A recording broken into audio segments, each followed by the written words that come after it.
Yep.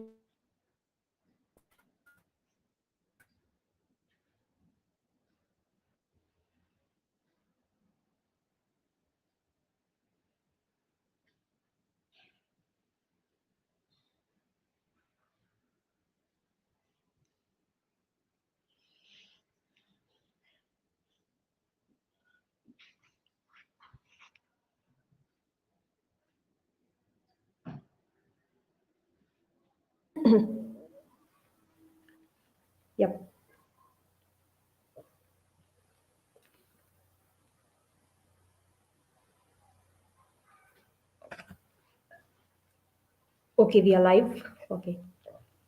Namaste, everyone. Welcome to Kalinga Literary Festival Bhava Samvad.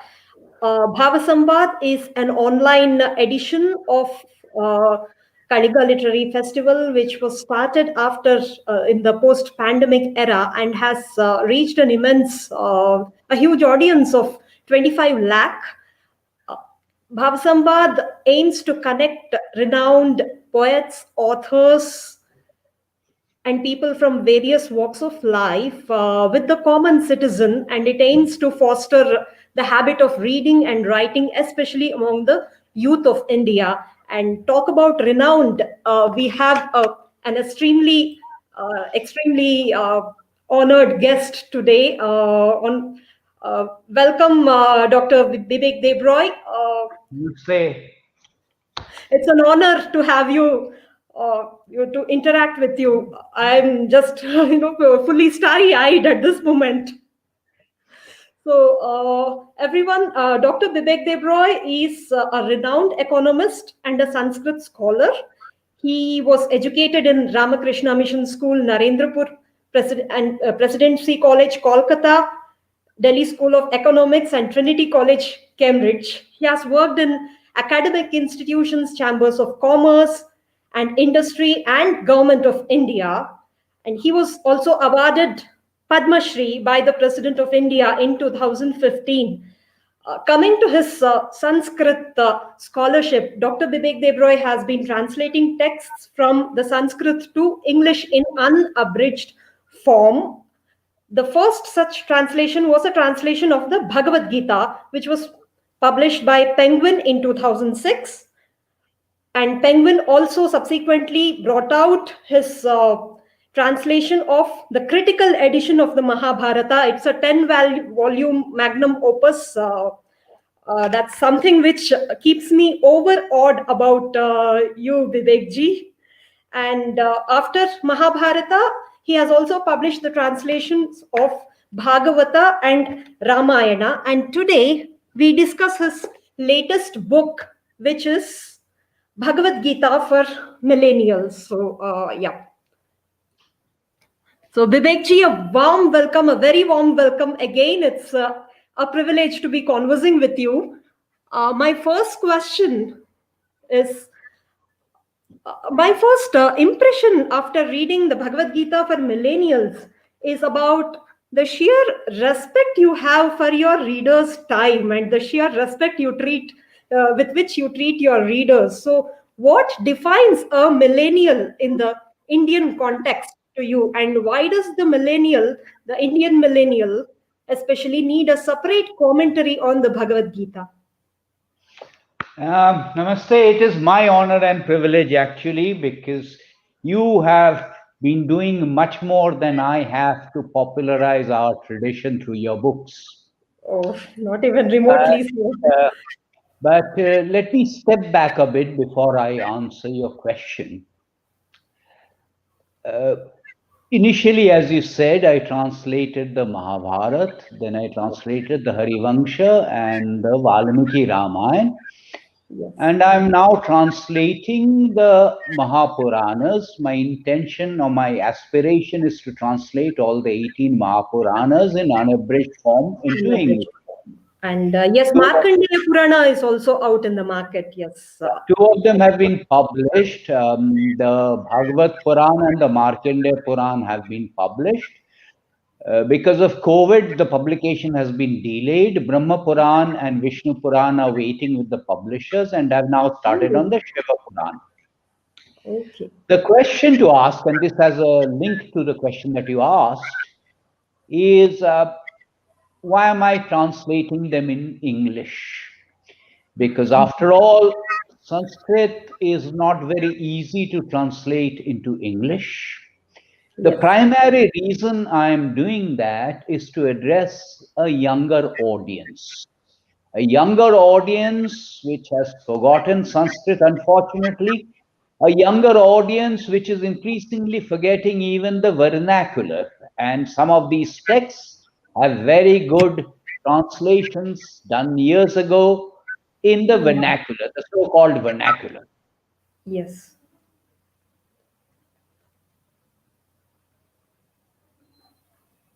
Uh, There is a technical definition of the word millennial. Well, different technical definitions of the word millennials. Essentially, people born in the 20th century or people who are growing up in the 20th century, in the 21st century. My intention was not to do a translation of the Bhagavad Gita. The translation of the Bhagavad Gita has been done even in English several times. My intention was not to do a commentary of the Bhagavad Gita. The commentary of the Bhagavad Gita has been done by several people several times. Even today, people keep writing books saying, my Gita, your Gita, his Gita, her Gita. My intention was not to do that. yeah. My intention was to get the younger generation interested in the Bhagavad Gita. The entire objective of this particular book, the Bhagavad Gita for Millennials, is not to substitute reading of the Bhagavad Gita in Sanskrit, is not to substitute reading the Bhagavad Gita in the Sanskrit and bhashyas and commentaries in Sanskrit, but to get the younger generation interested. So there are 3 or 4 different things that I try to do. The first thing is quite often when one looks at the Bhagavad Gita, one looks at it in isolation. Here is a text that seems to exist in vacuum. It is not a text that exists in vacuum. It is very much a part of the Mahabharata. So therefore, one should read the Bhagavad Gita with the Mahabharata in mind, with the Mahabharata background in mind, because I don't really think you can understand the Bhagavad Gita without talking about the Mahabharata. I don't think you can understand the Bhagavad Gita without bringing in notions of dharma that figure elsewhere in the Mahabharata. And some people are surprised, certainly the younger people are surprised that there are Gitas other than the Bhagavad Gita in the Mahabharata also. Yes. What Yajnavalkya says in the Mahabharata is very much a part of our understanding of the Bhagavad Gita. So the first intention of this book was to explain the Mahabharata background, to answer questions about the Mahabharata, to answer questions about Krishna. Krishna. So this was the first intention. The second intention was that the Bhagavad Gita is also beautiful, beautiful poetry. And therefore it should be read in Sanskrit. The reason one feels deterred in attempting to read Sanskrit because of the nature of the Sanskrit language, which flows freely. So you have Sandhi and Samasa. Now, the moment you break it up, it is not very difficult to understand the Bhagavad Gita. So I wanted to also convey the beauty of the Sanskrit language, and therefore there are shlokas. As I said, this is not a translation, although technically it has translated about 25% of the shlokas in the Bhagavad Gita. So Yeah. therefore, there is the Padachet. So it enables you not to believe my translation, but to read the original Bhagavad Gita in Sanskrit. The Bhagavad Gita is simplified in renderings. Here is Karma Yoga, here is Bhakti Yoga, here is Jnana Yoga. And one of the reasons it happens is it goes back and forth. Quite often, when one explains the Bhagavad Gita, one does it in terms of the logical sequence of the chapters. Now, one of the problems with doing that is that some themes go back and forth, back and forth. So therefore, another thing that I've tried to do in this particular book is not to follow the sequence of the chapters as they occur in the Bhagavad Gita, but to take it theme-wise. And therefore, there is no message that I am trying to convey. The only message I am trying to convey is please get interested in the Bhagavad Gita and read the Bhagavad Gita in the Sanskrit. Preferably read the Mahabharata in the Sanskrit. In the Sanskrit. So I must say you have succeeded in that bit, because as I read, every page seems to have very interesting nuggets that at least wanted me to go back and reread some of the texts, Vivek ji. That is something which I found, as a wonderful aspect of this book, Bhagavad Gita for Millennials. And yes, you have mentioned about various other Gitas, most of them in Mahabharata, and each of them from each Purana, Ramayana, and all. So, what, according to you, is the significance of Srimad Bhagavad Gita vis-a-vis, various other conversations on dharma, and especially at this moment, the Dharma Vyadha Gita comes to my mind, because that is also one very almost exhaustive explanation of dharma from various facets. The Dharma Vyadha Gita from Vanaparva. Right, but Srimad Bhagavad Gita, probably because it is told by Lord Krishna himself, and the listener is Arjuna, who is also a very inspiring figure, has become popular. But what is the deeper significance of Srimad Bhagavad Gita vis-a-vis the other Gitas? There are altogether around 60 different Gitas. It depends a little bit on how you define a Gita. Gita is anything that was sung, Gita is anything that was recited, Gita was anything that was chanted. Bhagavad Gita means it is the Gita that was recited by Sri Krishna, Bhagavan Krishna. That is the adjective Bhagavad Gita. Out of these 60 Gitas, there are some Gitas which are in the Mahabharata. There are some Gitas which are in the Puranas, and there are some Gitas which are standalone Gitas. Each of these Gitas has a different focus. The Bhagavad Gita has all of them together. For instance, we loosely use the word dharma, and the word dharma cannot properly be translated into English, but because in different contexts it had different meanings. But suppose I were to be interested in moksha dharma, the dharma of liberation, the dharma of emancipation, the dharma of being free from the cycle of human existence or samsara. If I am going to talk about moksha dharma, then out of these Gitas, I would probably not recommend the Bhagavad Gita. I would probably recommend the Ashtavakra Gita, which is a standalone Gita, not part of the Mahabharata or any of the Puranas. It is about what King Janaka asked the sage Ashtavakra and what the sage Ashtavakra said in reply. That is much, much more direct. If I'm interested in Vedanta, that is much more direct.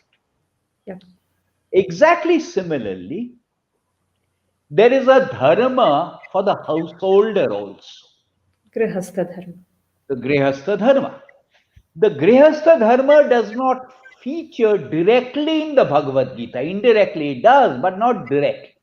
Most of us are engaged in the dharma of the householder. We are Grihasthas. We are not going to retire to the forest, resort to Vanaprastha or resort to sannyasa and become sannyasis. For us, the relevant dharma is the dharma of the householder.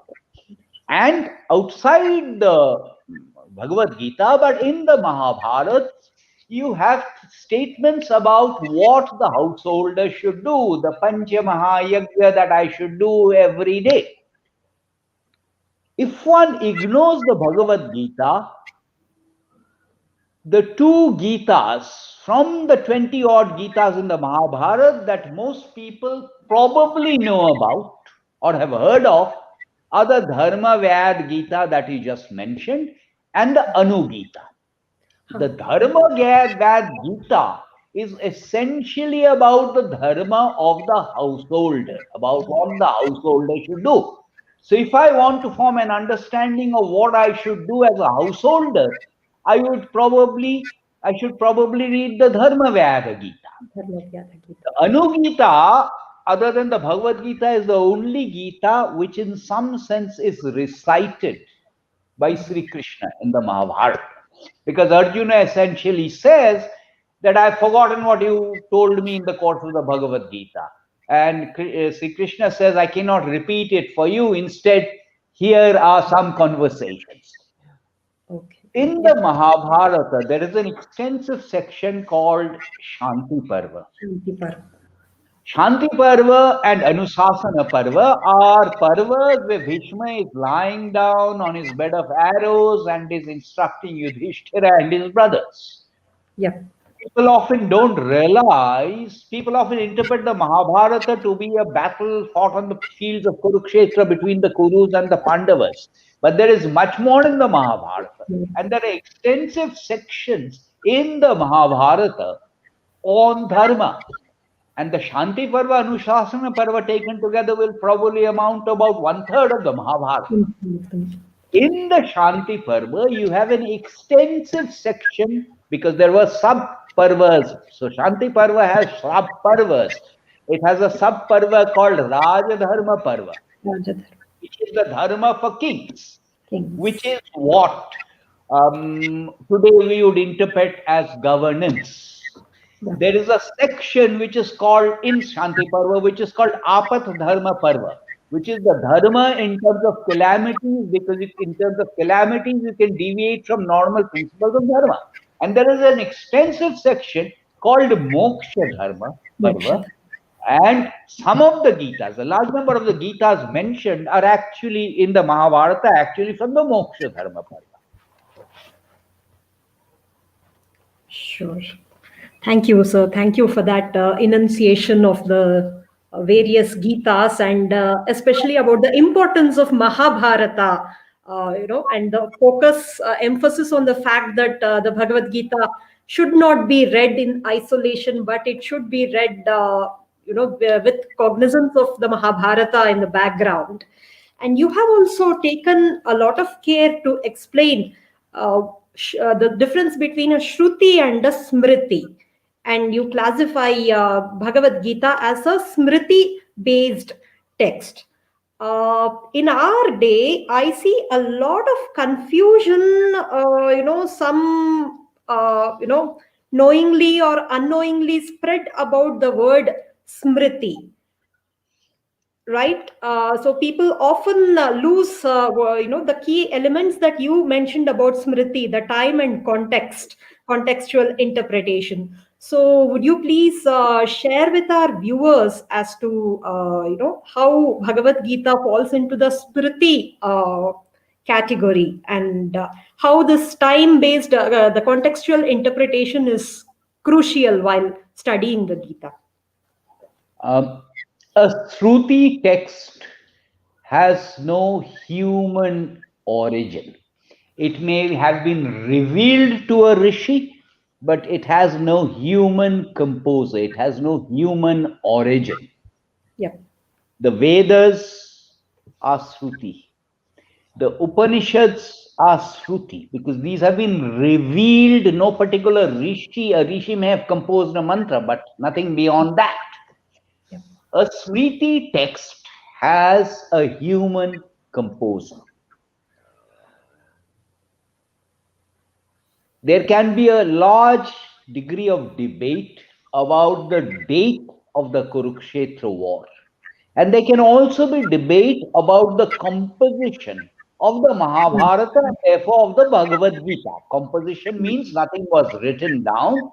And obviously, composition happened over a period of time, maybe over 1,000 years, maybe over 1,500 years. But According to what the Mahabharata says, this was composed by Veda Vyasa. So it has a human origin as it stands today.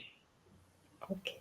So, in that particular sense, the Bhagavad Gita is a Smriti text. A Smriti text is something that has a human origin, and the reason the word Smriti is used is because of the process of transmission through hearing and repeating, because there was no writing, so it was a form of verbal oral transmission.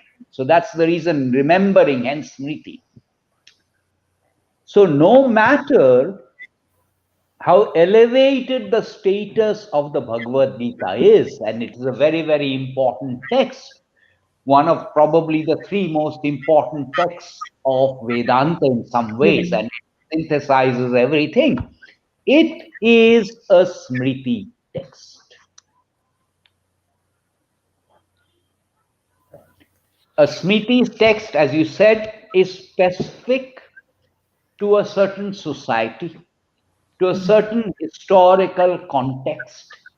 Unfortunately, moving away from the Bhagavad Gita, a lot of people will malign the Manusmriti without Yeah. always reading the Manusmriti and Yeah. without realizing it is a Smriti text. And Smriti texts themselves say that the Manusmriti was for a certain period in time. Done. Yes, that was the reason why I wanted this focus on the word Smriti during our conversation. So you're done. Can we move to the next question, or? Yeah, before the next question, there is Yeah, another thing I want to say. sure, I said it before, but I want to say it a little bit differently now. sure. And I want to emphasize the poetry. I want to emphasize the poetry because the Bhagavad Gita is beautiful poetry. Particularly in chapter 11, the universal form, Vishwarupa, Yoga. which I have not even attempted to translate, not in this book, because I don't think you can capture the beauty of it in any translation. Yeah. But the reason I wanted to get people interested in the poetry is because unwittingly we do not realize that much of the poetry is evident in many of the things we do. To give a simple example of that, what Sanskrit chanda, Sanskrit meters had different kinds of structures Yep. depending on the number of aksharas or syllables in one Grass. particular line. Akshara Yeah. is roughly a syllable. It is that part of a word with a single vowel sound. Yes. And in all of Itihasa and Purana, the Ramayana, Mahabharata, and the Puranas, one of the most popular forms is Anushtup. Anushka. Anushtup has 8 aksharas in every line. There are additional complications, but I don't want to confuse people, so I will avoid the additional complications. Let me just stick to the idea of 8 aksharas In in the every line, and Anushtup had 4 lines in a verse, 4 lines in a shloka. Everyone has So you're muted. everyone has heard this. First line, Dharma Kshetra Kurukshetra Samaveta धर्मक्षेत्रे कुरुक्षेत्रे समवेता युत्सव. It's 8. We don't even realize this. We recite mantras without realizing they are anushtup. Vakratunda Mahakaya Surya Koti Sama. So all of these mantras that we are familiar with, we do not realize that they are anushtup. Ya Devi Sarva Bhuteshu. Most of the mantras we are familiar with, they are anushtup. Anushka. course, there are some which are more complicated. Shantakaran, Bhujagashayanam, that's more complicated. But standard ones are actually Anushto. So I wanted people to also appreciate the beauty of Sanskrit poetry and hence of the Bhagavad Gita. Thank you, sir. Thank you so much. That was actually one of my questions, to dwell on the chandas and the poetry part of it. And you being a poet in both languages, I guess, for the best person to shed light on the poetical aspect of the Gita. And I think that is that beautiful rhythm that forms while we recite the Bhagavad Gita, that aids in memory as well as, and it's crucial and critical that we remember the Bhagavad Gita so that we can apply it when the need arises. Right? That was just my thoughts as you were, saying that. And in the chapter 4, the Bhagavad Gita synthesis, you have wonderfully explained the various elements of Gita. Say the bird's eye view that the Bhagavad Gita gives to into Shad Darshanas, and then you have touched upon the Vedanta and the Prasthanatrayi, and then the entry into karma, bhakti, jnana margas. That's where a lot of debate happens, even in the erudite circles. A lot of this bhakti versus jnana, or jnana versus karma. And how do you see the Bhagavad Gita in this, in these debates? Because there is, unknowingly or knowingly, even the millennials get into these, there is a dilemma faced by the younger generation as to, because the misunderstanding is that study of the texts can be interpreted as a very passive activity. And even the well-meaning youth, right? I have had, many well-meaning youth ask me as to, can't we do some seva or social service instead of, spending time reading unabridged texts? So that is one question I get. So what would you advise? I don't think there is any contradiction. I don't think there is any contradiction. Both can coexist. I often have come across books saying Bhagavad Gita for managers, Bhagavad Gita for superiors, Bhagavad Gita for subordinates. The Bhagavad Gita is not about that. All of these subordinate, superiors, spouses, Bhagavad Gita for spouses, these are about external relations. Yep. The Bhagavad Gita is internal. It is internalization. It is about you searching within you. Who am I here? Why am I here? Where will I go? Asking yourself those questions. Some people can spend all their lives without asking these questions, but hopefully some people will begin to ask the questions. In our dharma, Ishta and Purti are part of the dharma that we must do. Ishta is sacrifices, and by the way, sacrifices, to use an economist language, they have positive multiplier effects. And what is Purti? Purti is civic works. We are supposed to do these civic works to the best of our capacity, not because there is the danda of CSR, but because we are supposed to do that. Yeah. But all of that is external. The lesson of the Bhagavad Gita, the fundamental lesson of the Bhagavad Gita, and I will link it up with something that I'm going to say later, is to destroy the sense of I, ahamkara. I, in no Indian language, including in Sanskrit, is written in capital letters. In English, it is written in capital letters. And to the millennial, it is even more so in capital letters. So the first thing in the morning, here is my picture. Here is my article. Here is a video of me singing. I, me. As long as I am doing that so-called social service, without a sense of ahankara, I think it is fine.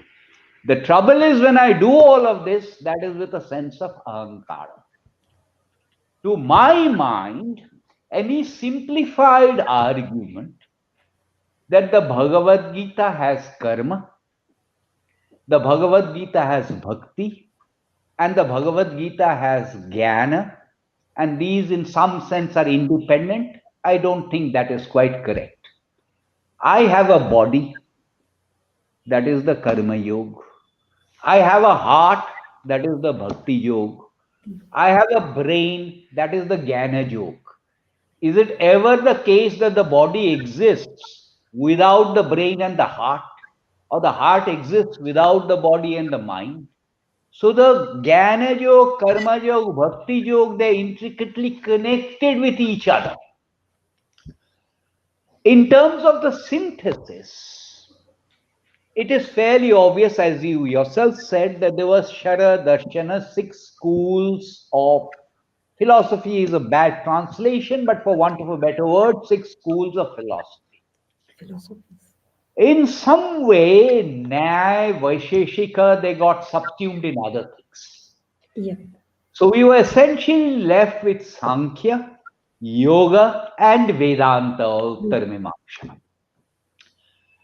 The word Sankhya and Yoga, by the way, in the sense in which they are used in the Bhagavad Gita is not exactly the same as the sense in which they are used in Sankhya texts or Yoga texts. So one should be a little bit careful because the terms have evolved in different texts.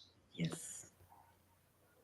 Superficially, other than the karma, jnana, bhakti, vaguely people know, there is yoga in the Bhagavad Gita.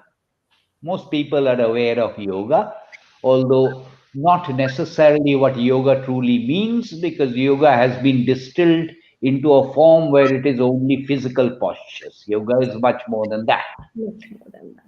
Sankhya principles, I don't think people know very much, except again in very, very superficial terms. There is Prakriti, there is Purush. Purusha. Prakriti is feminine, Yeah. Purush is masculine. This is a gross simplification, but anyway. But there are 2 other integral elements that go into the Bhagavad Gita. One is the notion of tapas. Tapasya. And normal expositions of the Bhagavad Gita don't mention the notion of tapas. Tapas is not purely austerities. Yeah.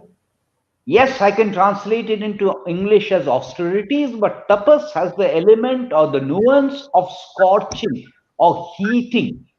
So it is through the process of heating that I am purified. So it has that bit of purification through heating. The fact that tapas is an integral part of our dharma and the fact that tapas is an integral part of the Bhagavad Gita is something that is not always explicitly realized. Now, let me give an example from a famous shloka. This is a famous shloka that everyone has heard, so I will not bother to translate it. I want to focus on the next shloka. वासांसि जीर्णानि यथा विहाय नवानि गृह्णाति नरो पराणि तथा शरीराणि विहाय जीर्णानि अन्यानि संयाति नवानि देहि. Everyone has heard this. Just as I give up a dirty garment and wear a new one, exactly similarly the Atman gives us the decayed body and picks up a new one. The next shloka says, नैनं छिन्दन्ति शस्त्राणि नैनं दहति पावकः न चैनं क्लेदयन्ति अपः न शोषयति मारुतः. नैनं छिन्दन्ति शस्त्राणि, weapons cannot cut it. Nainam dahati pavakah, the fire cannot burn it. Similarly, water cannot wet it, and wind cannot dry it. Absolutely correct translation. What that translation in English can never hope to make clear is why Shastra. Why Pavaka? Why water? Think about it. What was Shastra? Shastra is a weapon. Weapon was made out of what? It was made out of metals. Where did metals come from? They come from earth. The Panchabhuta, basically. The 5 element space is everywhere, but otherwise, here I have the 4 elements. That is why I have Shastra. That is why I have Pavaka. That is why I have Apa. That is why I have Maruta. Now, no translation without an extensive commentary will be able to explain that. Sanskrit is a language where for anything I can think of 10 different words, because the structure of the Sanskrit language is such that the meaning is derived from the root of the verb. So if I have a word like ajagara, it is technically correct to say it's a python, but ajagara is something that swallows a goat. So if a crocodile swallows a goat, that crocodile is also technically an ajagara. Now the reason I'm saying this is pavakaha is a word for fire, but there are other words for fire. Agni is also a word for fire. So why pavakaha? Pavaka is fire that purifies. Pavan.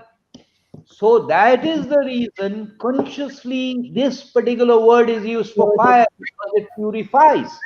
No English translation. So you muted again for some reason. Yeah. So tapas is very much a part of dharma. Tapas is very much a part of the Bhagavad Gita. The last element, which I think very few people mention, is the Pancharatra doctrine, which is why I decided to mention the Pancharatra doctrine. Yeah. The Pancharatra doctrines evolved over a period of time, and the Pancharatra doctrines are about bhakti, devotion, bhakti yoga in that sense. To my mind, bhakti yoga is one of the most difficult things to accomplish, because it involves complete destruction of ahankar. It involves complete destruction of the notion of aham. So I think it may be very easy to say I do bhakti every time I go to a mandira. That is not true bhakti.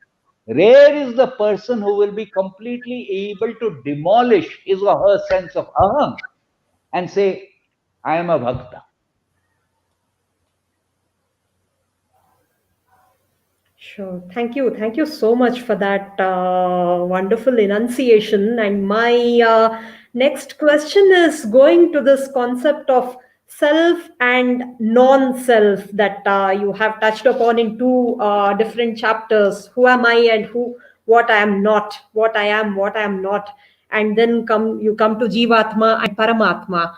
And especially in today's context, yes, in the ancient days, the impermanence of identity used to be limited to, say, family, father's name, the lineage, and probably the gurukula, and then profession, right? And today,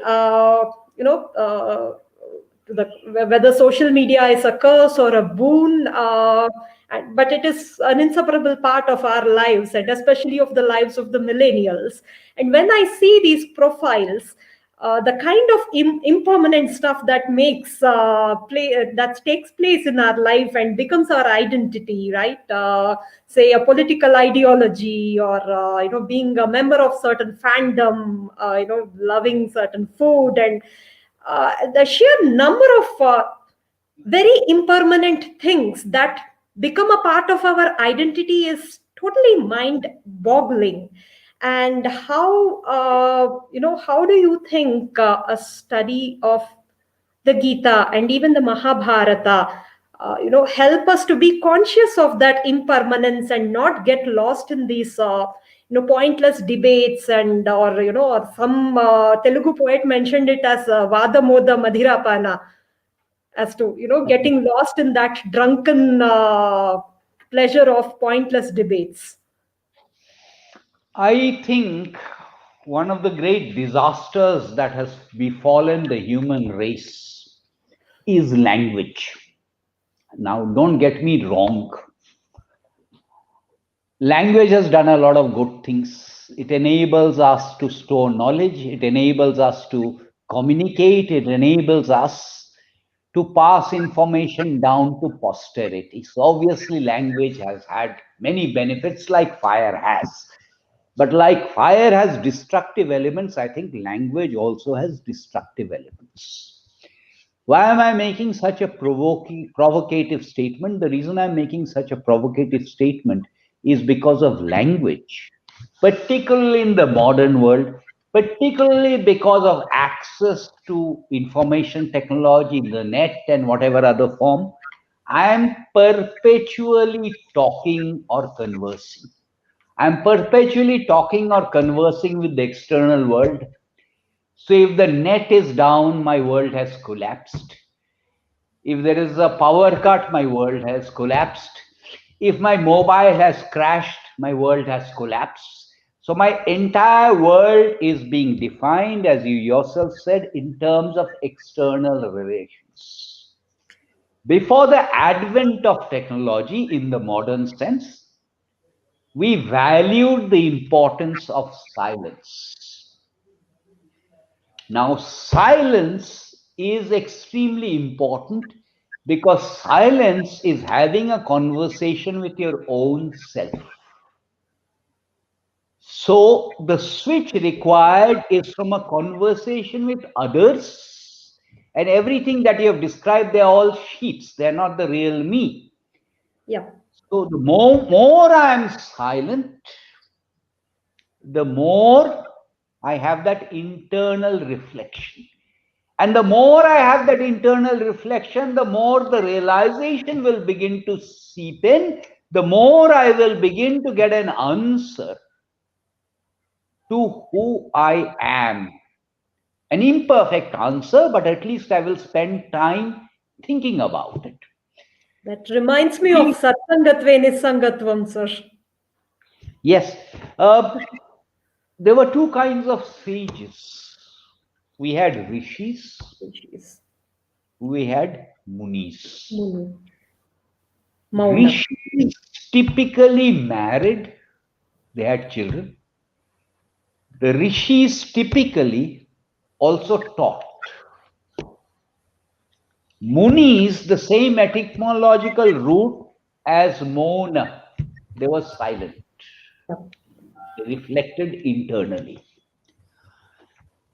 I want to make it very clear. So far as the Bhagavad Gita, I am not a rishi. I have no desire to teach or preach. There are plenty of others who will write their versions of the Gitas. I am advocating Monatva. I am pleading every reader to spend some time in silence, reflecting. Half an hour every day will do. Let's just keep quiet. There was a reason why our texts say that when you're eating, you should not talk. No conversation at the dinner table. When you're eating, you're not supposed to talk. So even if we have a resolution that I will spend half an hour, like I spend half an hour on working out, let me spend half an hour in silent contemplation. I'm not even going to use a sophisticated word like dhyana. When I begin to do this, whether I use the Bhagavad Gita or I do it on the basis of some mantra does not really matter.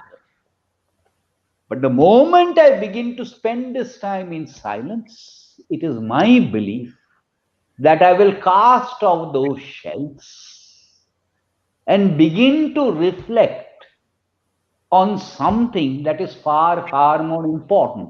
I repeat, it does not have to be the Bhagavad Gita. It can be, ideally, probably it should be one of the Adi Shankaracharya stotras, which are so very beautiful and so deep and profound in terms of the wisdom they convey. For example, something like Om Mano Buddhi Ahankara Chittani Naham. What else do I need? That is much, much more relevant and direct than the entire Bhagavad Gita of 700 shlokas. Yes. That's so beautifully explained, sir. So here I want to make our discussion a little bit generic, and focus on your earlier books, especially on the Mahabharata. And before I go to those questions, my suggestion for the viewers is that we could have, this is your opportunity to have a Q&A with Dr. Debroy. So you could probably type in any questions that you have. We'll be taking them in the last 5 to 10 minutes of our conversation. So, Bibek sir, you having translated the whole of critical edition of Mahabharata, and let me confess that the current reading that I am doing of your translation is my third reading, and I still keep discovering something new, and I keep wondering where was I when I read it the last time. So that is the nature of the Mahabharata. Maybe it makes us grow, and Mahabharata grows with us. But something that concerns the younger generation of today is that it is so easy to write a 300-page novel and create a total misunderstanding of the root concepts. And what can be done about it, because 5,000, 6,000 pages of reading cannot compete with a one night reading of a 300-page novel. And there is always this debate between between scholarship and storytelling, and I am a storyteller. So what would you what would you advise the storytellers? What is the dharma of a storyteller, so that we do our job without creating these kinds of the kind of misunderstandings that some books have created. I don't want to take their names. Look, who am I to advise you about your dharma? Paradharma bhayavah. Let me say this. I don't expect the average reader to read the unabridged translations that I do. For example, the 10-volume Mahabharata translation amounts to 2.25 million words. Yes. The 18 Puranas, when I complete them, will amount to something like 12 million words. And by the way, the translations that I do, they are intended to make the meaning clear to the reader. So therefore, actually, I spend much more time in research than in the translation, which you will find in the footnotes, which tries to explain all kinds of things. And I personally think that, at least for posterity, at least that's what I think, the footnotes represent a USP and a value addition that many other translations, former translations, don't always do. Having said that, I said at the beginning that you probably perform a much more useful role in getting people interested than I do, because you are the storyteller. You are the storyteller who gets the reader interested in these. Then the reader will at some point hopefully begin to ask, what is there exactly in the original text? And if the reader is more comfortable with English, and if the reader does not know Sanskrit, he or she will come to the my translation. So in a sense, we perform complementary roles. You are the hook, and I'm the one who gets hooked, maybe eventually. I think the dharma for the storyteller is that the storyteller should be aware of what is there in the original text. And then you do the storytelling. My problem is many of the storytellers, and you did not name, so I shall not name. Many of the storytellers are not aware of the original text because they can certainly not read Sanskrit. They cannot even read any of the so-called vernacular languages. And therefore, when they narrate the stories, there are distortions. Yes. Liberties are fine, but distortions to my mind are not quite acceptable. And because it is storytelling, you cannot carefully differentiate. It's not an academic book. You cannot really differentiate and say, here is where I have made the distortion. So that would be my request to all storytellers, not you. Okay. Thank you, sir. Thank you so much. My, ah, you have something to add? No, no, no. Okay, okay. So the other question I had about the sheer, vastness of the knowledge and wisdom hidden in the Mahabharata, as you rightly mentioned, the Shanti Parva and Anushasana Parva, they account to almost one third of the shlokas in the Mahabharata, and they cover pretty much all spheres of dharma, right from Raja, Apadharma, and every so, given our education system, somehow my complaint about the education system has been that we have been systematically kept away from probably the world's greatest treasure house of knowledge, that is Mahabharata. I So, agree with you. I agree with you, but I will qualify it a little bit huh, because when I did the translation of the Mahabharata, I thought this is an encyclopedia as it is. But now that I'm doing the translations of the Puranas, I'm learning something new every day. The Puranas, they sort of add to the Mahabharata. They're part of the same corpus of Itihasa and Purana. And there is such a lot of knowledge there. Whether it is and we practice it without always realizing it. We go to a temple without realizing that the construction of the temple is laid down. It's laid down in very many texts, but it's also laid down in the Matsya Purana. We perform a Shivaratri Puja without realizing that the principles are there in the Shiva Purana. the Purana. We believe in Durga Puja without realizing that the mantras are there in the Markandeya Purana. And so on and so forth. We do Shraddha ceremonies without realizing that all of these are in the Garuda Purana. So, in our practices of what we believe to be Hindu Dharma, we follow practices without realizing that those are there in the Puranas. I completely agree with you. So, I, as a millennial, may probably hear on YouTube Madalasa song being performed to Western piano music without necessarily realizing where it is from. Markandeya Purana. Sure. So, do you see the gap? See any bridging of the gap that exists today? So I am, asking this more, as a concerned mother.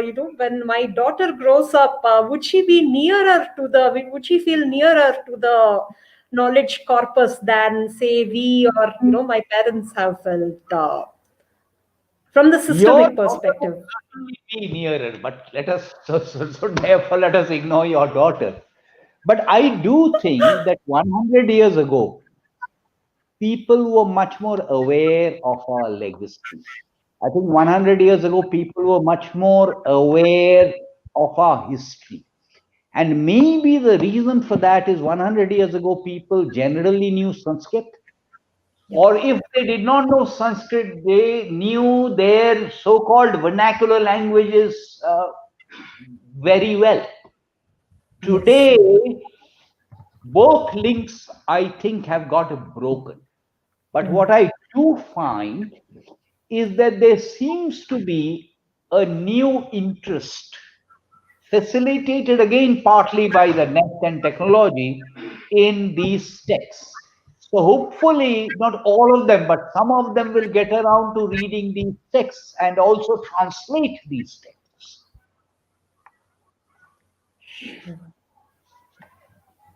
Okay, so thank you so much for that. And I do have a couple more questions, but I guess I need to give audience their their chance. So Pranab Pashayat says, many ask, how can you mix spirituality and social service? We ask, how can you separate the two? Was that meant to be a comment or a question, Pranab? So is there a way to find it out? Okay, so before they get back, sir, let us go to Ajit Kiran's question. Says, I believe that philosophy is the logic of highest order. So, what best can be done to maximize its reach to the masses? Well, all kinds of very heavy sounding words in that question. I would say, and this is my standard answer, that read the text and decide for yourselves. My role is not that of a rishi.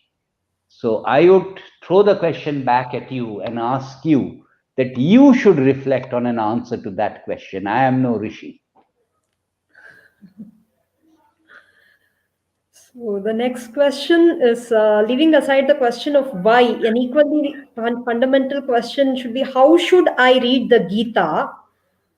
The Bhagavad Gita for millennials seeks to answer it.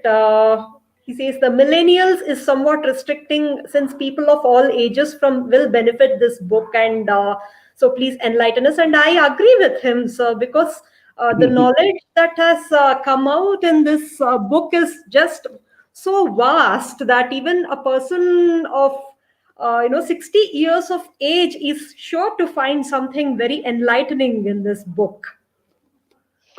Any book that is written is with a target audience in mind. Okay. So it's not just the content, the language you choose is also directed at a certain target audience. And the language used in this book is the language I'd use to address my son or daughter.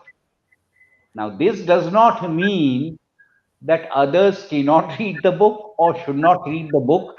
But Okay. if I called it the Bhagavad Gita also for millennials, or the Bhagavad Gita for millennials and also for adults, people would have been very confused. But I completely agree with this, that if others want to read it, by all means. But the style of writing is such as if I'm addressing the younger generation. Yes. Yes, though the concepts are quite deep and quite enlightening, which is why I felt, unlike many other writings aimed at millennials, they either talk down or they either assume that millennials are someone without quest for depth. You have not assumed those, those kind of very patronizing things about the whole generation, and you have truly respected the reader's time a lot, which is uh, really delightful. I mean, I was really delighted reading each page. Like, any page of the book is quite enlightening, sir. So Deepak Mr wants to ask, how can we motivate teenagers and generation Z to read about Bhagavad Gita so that they can apply the learning in their lives? I think you can do two things. The first thing you can do is get people to buy my book. The second thing you can do is write a better book. Too good. Yes. Thank you so much. I mean, I guess I am going to market this book to everyone I know, because the book is like a wonderful kaleidoscope. It gives that, just that sufficient teaser from where the reader can pick his topic of interest and then go deep into that particular topic. By the way, let me take this opportunity to say that there is a typo on page 164. which I had not noticed. It's obvious enough, but someone pointed it out to me on social media yesterday. There is a not missing. Na Yikes. tu sochitum arhasi. You should not grieve, you should not sorrow. The not is missing in that. I will ask the publisher to correct it, but let me take this opportunity to point out that there is a typo there. I am not that ignorant. I'm somewhat ignorant, not that ignorant. Okay, that it has crossed me. I didn't notice it while reading. So probably. The trouble with proofreading is that you miss a lot of things. Sure. So the next question is which Gita is perfect for student? Like you told, Ashtavakra Gita is for Moksha Dharma. Which Gita can talk about Vidyarthi Dharma?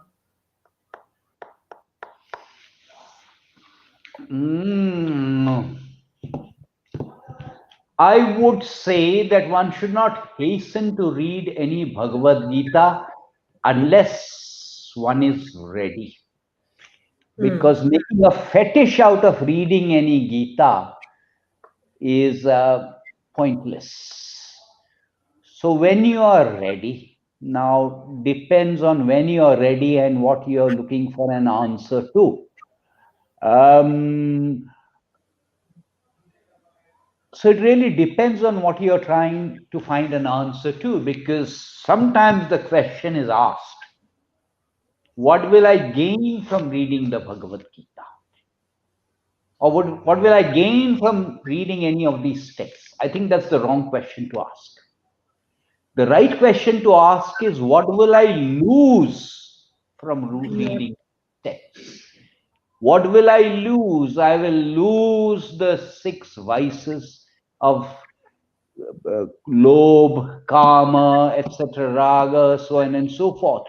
So it depends on what I'm looking for. For example, if it is just desire that I'm interested in, then the Mahabharata has a very brief Gita, very short one called the Kama Gita. So I think the answer really depends on what I am looking for. If I'm not looking for anything in particular, if I'm not ready, I don't think one should make a fetish out of trying to read one Gita and say, I've read this Gita. Thank you. Thanks again, sir. I hope you have time for 2 questions. Yes. So Abhinav Agrawal asks, is there a Mahabharata for millennials in the works? No, there isn't, because I'm sure Avinav Agarwal will get around to writing it eventually. Thank you, Abhinav. I mean, I think I shall start pushing him to write that as well. He's a great writer too. So, there's another question from Ritika Acharya. What can people of today, so addicted to social media, can learn from the Bhagavad Gita? That is the last question for today, sir. And I have one small question, very selfish question, if that is seeking to learn from you. How do you manage your time with your work, which is so demanding, and your passion, which requires so much of depth? Let me answer this question first. I think what you will learn immediately is to get less addicted to social media and to get less addicted to anything and to get less addicted to social interaction. That's what you will instantly learn. Your question is a difficult one to answer. Primarily, I do not believe in this cliched expression of multitasking. I don't think multitasking is logically possible. I think the human mind can only do one thing at any one point in time. In the course of the day, I may be doing 6 different things, but at any one particular point in time, I'm doing only one. And one of the most difficult things to do is to focus on that one thing and cut off everything else. I think I have been largely successful in being able to do that. Now, if someone were to ask me, how do you do that? I don't have a satisfactory answer. It's just happened over a period of time. So whenever I am doing, let us say, a translation, even if it happens to be just for 45 minutes, because I don't have more than 45 minutes at that particular point in time. For that 45 minutes, my mobile will be switched off. I will not take any calls. And everything else is sort of wiped clean. So this is the best I can do, and I try to carve out whatever time I can in the course of the working day. Sometimes when deadlines are becoming closer and closer, and I have to travel, sometimes I carry it and do it on the plane, which is not very easy. Today, thanks to COVID, that's not happening. Sure. Thank you. Thanks a lot. That lesson of focus will remain with me because it reminded me of Arjuna's focus on the bird's eye. So thanks a lot, Dr. Debroy. It was a pleasure. I never knew how the hour flew past. Thanks a lot for that very enlightening evening. I'd like to thank Team Kalinga Literature Festival also. It's been a privilege conversing with you, Dr. Bibek Debroy. Thank you. My privilege, and you should have put up covers of your books also. Oh, there's one that that I curated, which has come out, and probably I think we have already sent you out a copy of Unsung Valor, sir. It's about 8 warriors from the Kurukshetra battle. I received it yesterday. So, Oh, but okay, yesterday I got okay. tied up. I did get it yesterday. So thank you. Thank you so much, sir. We'll wait to hear your review about it. Thank you. Okay. Thank you. Thanks a lot.